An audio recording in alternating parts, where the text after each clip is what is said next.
الناس دايما بتسأل ليه يا رب، وتكون النتيجة لازم نقول أنه كما تكثر الآلام في المسيح هكذا تكثر تعزيتنا أيضا في المسيح.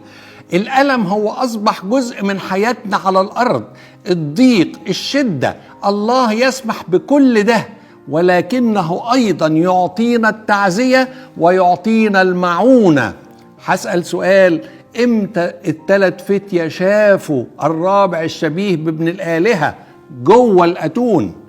امتى دانيال اتكلم عن الملاك اللي سد أفواه الأسود جوه الجب؟ الله هو إله التعزيات داخل الضيقات، الله يعلن نفسه داخل الضيقات، الله يمد يده دائما ليسند كل إنسان فينا في الضيقات. هي دي حياتنا.